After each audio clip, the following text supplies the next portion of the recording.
A kú dédé àsìkò yìí, yóò dára fún wa lágbára Ọlọ́run. Ìròyìn fẹlifẹli náà ló ń dé sí ojú ìwòran yín láti lè ṣe wa ìròyìn fẹlifẹli online tv. Fúnmi Adénúgà ni oníròyìn. Kó tó di wípé ẹgbẹ́ ẹ̀kúnrẹ́rẹ́ ìròyìn ọ̀hún, ẹ jẹ́ ká sí omi mu, à ń padà bọ̀ wá.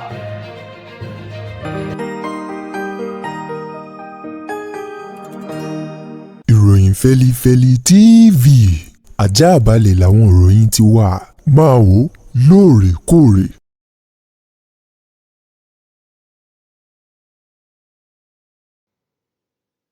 Ẹ káàbọ̀ padà, ìròyìn rèé lẹ́kùnrẹ́rẹ́. Ọ̀rọ̀ tá a rò wípé ó ti regbé, ó ti regbè, ó ti rodò lọ́múmi láàrin gómìnà tẹ́lẹ̀ rí ní ìpínlẹ̀ Èkìtì Ayọ̀délé Fáyọ̀ṣe àti ààrẹ tẹ́lẹ̀ rí lórílẹ̀‐èdè wa Nàìjíríà Olóyè Olúṣẹ́gun Ọbásanjọ́, òun ló tún fẹjú kẹ̀kẹ́ sí bí iná inú pápá lásìkò ẹ̀rùn, gẹ́gẹ́ bí ìròyìn kan èyí tó jáde láti ẹnu Fáyọ̀ṣe èyí tó fi dúpẹ́ lọ́wọ́ Ọbásanjọ́ fún wípé Ọbásanjọ́ ó lọ síbi ayẹyẹ ọjọ́ ìbí Fáyọ̀ṣe ọdún 45 lórí àwọn fọ́nrán àti ọ̀rọ̀ èyí tí wọ́n ní Ọbásanjọ́ sọ níbi ayẹyẹ ọjọ́ ìbí Fáyọ̀ṣe ọ̀hún, èyí tó dàbí ẹni wípé ó lọ wú gbogbo ọ̀rọ̀ èyí tí wọ́n ti sin pamọ́ sínú ilẹ̀ fún ọjọ́ pípẹ́ o. Lẹ́yìn èyí tí Fáyọ̀ṣe tó pe Ọbásanjọ́ síbi ayẹyẹ ọjọ́ ìbí rẹ̀ tọ́básanjọ́ sì jẹ́ níhò, àwọn ọ̀rọ̀ èyí tí Fáyọ̀ṣe tó fi dúpẹ́ lọ́wọ́ Olóyè Olúṣẹ́gun Ọbásanjọ́, ó dà bí ẹni wípé ọ̀rọ̀ náà ó mú wàhálà òun làásìgbò láàrin àwọn méjèèjì kó tún padà sí bó ti wà tẹ́lẹ̀ nígbà tí wọ́n jọ ń bẹ lórí ipò ìjọba ni o. Gẹ́gẹ́ bí ọ̀rọ̀ kan èyí tí Fáyọ̀ṣe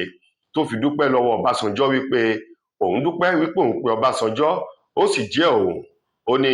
inú òun dùn, ó ní ṣùgbọ́n ibi tó yẹ ká ti rí ọgbọ́n tá bá bá àgọ́ ńbẹ̀, ó ní yóò máa dùnyàn jọjọ ni.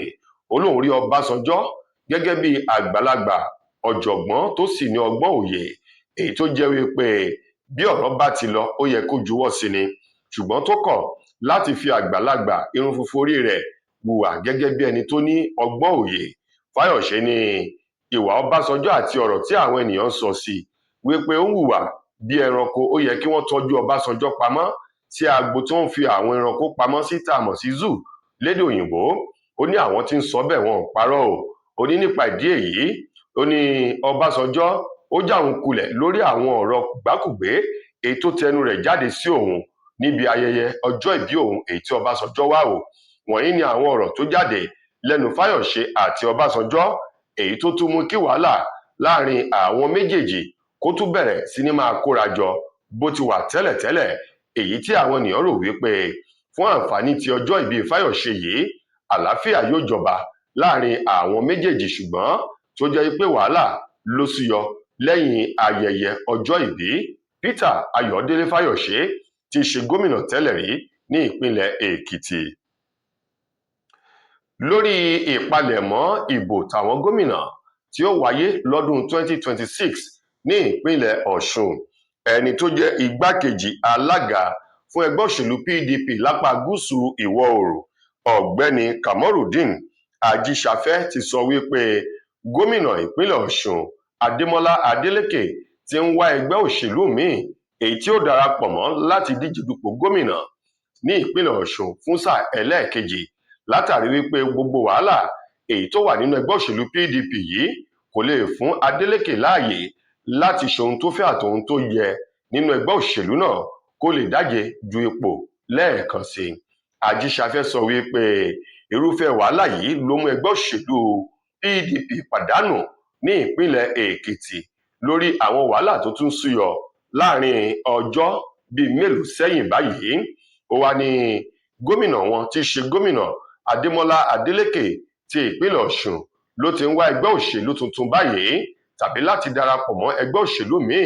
kúrò nínú ẹgbẹ́ òṣèlú PDP tó wà yìí. Nípa ìdí èyí yóò lè já ewé olúborí sí ipò gómìnà lẹ́ẹ̀kan sí ní ìpínlẹ̀ Ọ̀ṣun. Ó dàbí eré sinimá àgbéléwò oní ìbọn kẹ̀kẹ̀wù àti eré sinimá adẹ́rìn-pòṣónú apanilẹ́rìn lánàá nílùú Àbújá lólùléeṣẹ́ ẹgbẹ́ òṣèlú PDP nígbà tí àwọn ẹgbẹ́ òṣèlú PDP tí wọ́n ṣẹ̀ parí ìpàdé àpérò wọn lópin ọ̀sẹ̀ tó kọjá nílùú Ìbàdàn olúlu ìpínlẹ̀ Ọ̀yọ́ níbi tí wọ́n ti balẹ̀ gùdẹ̀ sí olúléeṣẹ́ ẹgbẹ́ òṣèlú PDP èyí tó wà ní Wàdàtà nílùú Àbújá fún ìpàdé ẹgbẹ́ òṣèlú náà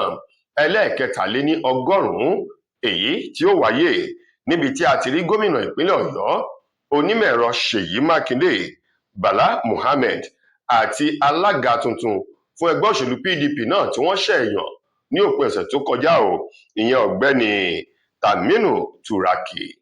Àwọn èèyàn wọ̀nyí pẹ̀lú àwọn alátìlẹyìn wọn ni wọ́n balẹ̀ sólúléeṣẹ́ ẹgbẹ́ òṣèlú PDP èyí tó wà ní Wàdàtà nílùú Àbújá fún ìpàdé náà lánàá níbi tá a ti rí àwọn igun kejì èyí tí Nyesom Wike tóun náà ń léwájú fún nínú ẹgbẹ́ òṣèlú náà èyí tí ẹni tó jẹ́ ọ̀gbẹ́ni Samuel Anyanwu tóun náà léwájú fún láti ṣe ìpàdé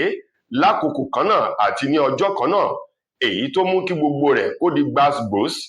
gìrìdìkọ́ ní olúléeṣẹ́ ẹgbẹ́ náà lánàá èyí tó mú kí ọ̀pọ̀lọpọ̀ àwọn ọlọ́pàá kí wọ́n balẹ̀ síbẹ̀ pẹ̀lú àti ọ̀pọ̀lọpọ̀ ohun ìjà tí wọ́n kó wá láti fi dáàbò bo ẹ̀mí àwọn ènìyàn lórí wàhálà èyí tó ṣeé ṣe kó súyọ láàrin àwọn igun méjì ẹgbẹ́ òṣèlú PDP náà tó sì mú àwọn ọlọ́pàá bẹ̀rẹ̀ sí ní yin tajútajú tear gas láti lè fi lé àwọn ènìyàn sá kí ìkọlù ọ̀hún kó má la ti ẹ̀mí lọ wàyí àwọn igun ti ẹgbẹ́ Ṣèyí Mákindé, Tùràkì àti Bala Muhammed wọ́n padà já ewé olúborí nínú ìjà ẹkẹ ọ̀hún èyí tí wọ́n lé àwọn alátìlẹyìn Nyesom Wike kúrò ní olúléeṣẹ́ ẹgbẹ́ náà tí Ṣèyí Mákindé, Tùràkì, Muhammed àti àwọn èèyàn yòókù tí wọ́n padà rí àyè láti wọ olúléeṣẹ́ ẹgbẹ́ ọ̀hún fún ìpàdé wọn èyí tí wọ́n padà ṣe lọ́wọ́ ọ̀sán mọ́ ìrọ̀lẹ́ sí alẹ́ àná tí ṣe ọjọ́ ajé Monday ọjọ́ 17 nínú oṣù kọkànlá ọdún yìí. Ẹ̀wẹ̀, lórí ìfọ̀lúmọ́ èyí tí iléeṣẹ́ ọlọ́pàá ìpínlẹ̀ Ògùn èyí tí wọ́n gùn lé báyìí ọwọ́ iléeṣẹ́ ọlọ́pàá ìpínlẹ̀ Ògùn ló ti tẹ afurasí ògúnnágbòǹgbò ọmọ ẹlẹ́gbẹ́ òkùnkùn ayé kan ní agbègbè Ìgbẹ̀sà ní ìpínlẹ̀ Ògùn. Arákùnrin ọ̀hún èyí tí wọ́n ní wọ́n rọ́wọ́ tó níbi tó ti fẹ́ lọ ṣiṣẹ́ ibi rẹ̀ tí orúkọ rẹ̀ ń jẹ́ Sulaiman Laja ẹni ọdún 24 24 years tí í ṣe ọmọ ẹgbẹ́ ayé òun ní ọwọ́ iléeṣẹ́ ọlọ́pàá agbègbè Ìgbẹ̀sà ló ti rọ́wọ́ tó wàyí ó ti wà lákọlò ọlọ́pàá fún ìwádìí. Ẹni tó jẹ́ alukoro iléeṣẹ́ ọlọ́pàá ní ìpínlẹ̀ Ògùn CSP Ọmọlọ́lá Òdútọ́lá tó fi ròyìn òun léde gbé oríyìn fún iṣẹ́ takuntakun tí ẹ̀ka iléeṣẹ́ ọlọ́pàá agbègbè Ìgbẹ̀sà tí wọ́n ṣe pẹ̀lú bí wọ́n ṣe rí arákùnrin ọ̀hún tí í ṣe Làjà ọmọ ọdún 24 náà tí wọ́n rí mú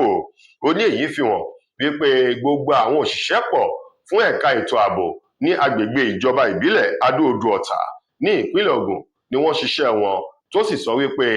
ọmọ tó níyà wọn ò ní sùn dájúdájú orí fọ́ ọmọ bẹ́ẹ̀ kò ní fojú ba oorun iléeṣẹ́ ọlọ́pàá ìpínlẹ̀ Ògùn látẹnu alukoro wọn Òdútọ́lá sọ wípé iṣẹ́ ṣì ń tẹ̀síwájú àti ìwádìí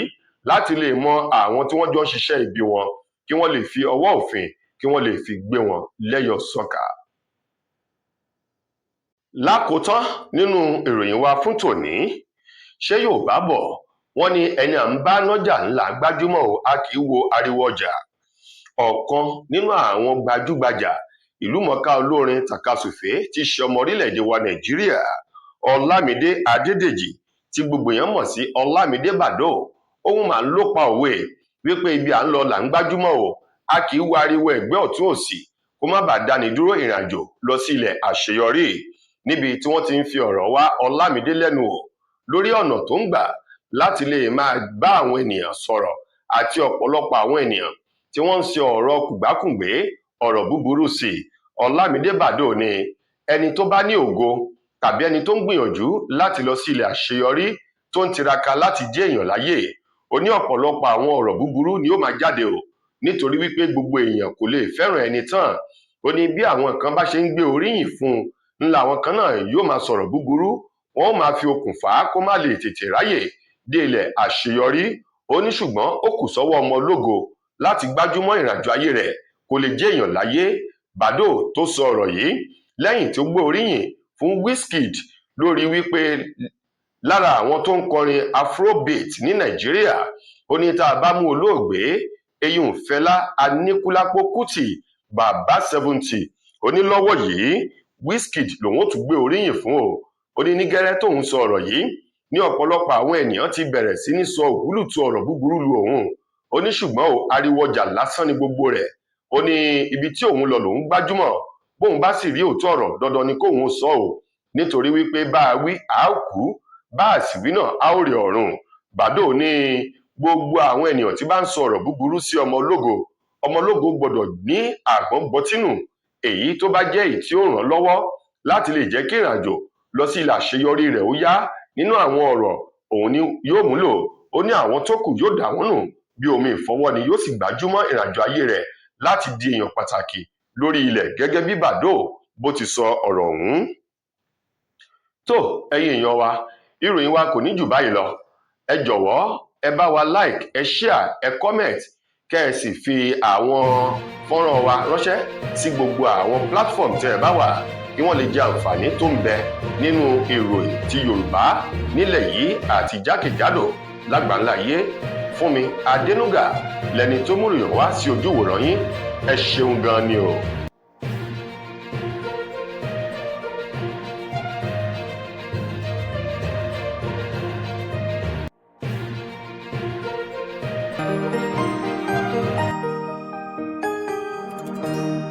Ìròyìn Fẹ́lifẹ́li TV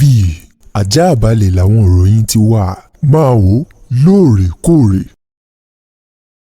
Mo kí gbogbo ojú tí wò mí ti ń gbọ́ mi jákèjádò orígun mẹ́rẹ̀ẹ̀rin àgbáyé. Orúkọ mi ni Ambassador Àkànfẹ́ Ìwò tí mo jẹ́ agbẹnusọ fún iléeṣẹ́ X2 Ultimate Herbal International Limited. Níléeṣẹ́ wa bí láti màmọ̀ dájú nǹkan kan tí eléyìnbó ń pè ní Health is Wealth, ìlera lọ́rọ̀. Kì í ṣàfẹnujẹ́ nìkan tá a bá ń gbọ́ ní sétí, torí gbogbo lọ́gbọ̀n àwọn èèyàn ni wọ́n ń kojú àìsàn tí a pè ní ìfúnpá gíga. Ìdí nìyí tí iléeṣẹ́ X2 Ultimate Herbal fi ṣètò oògùn ìfúnpá gíga fún ní powder àti ní olómi. Kò tán síbẹ̀, oògùn ìtọ̀ ṣúgà ó wà ní iléeṣẹ́ X2 Ultimate Herbal International Limited ní powder àti ní olómi. Òun náà lẹ̀ ń wò yìí. Oògùn ọ̀pẹ́ ẹ̀yìn wà tí a ti ṣe lọ́jọ̀ fún ẹni tó bá ń kojú ọ̀pẹ́ ẹ̀yìn torí gẹ́gẹ́ bí ìṣòro. Iléeṣẹ́ wa níbí ní oògùn ẹ̀ tó lè bá wọn tán rẹ̀ lójú ọgbọ́n. Bákan náà, ogunlọ́gọ̀ àwọn èèyàn ni wọ́n jẹ́ oníbìísí tí wọ́n ti rora wọn pín wípé Ọlọ́run ò lè ṣe, ṣùgbọ́n tó jẹ́ pé àìsàn kan sómìíràn ní kọjú ọmọ bíbí wọn. Ó wà ní iléeṣẹ́ X2 Herbal International Limited.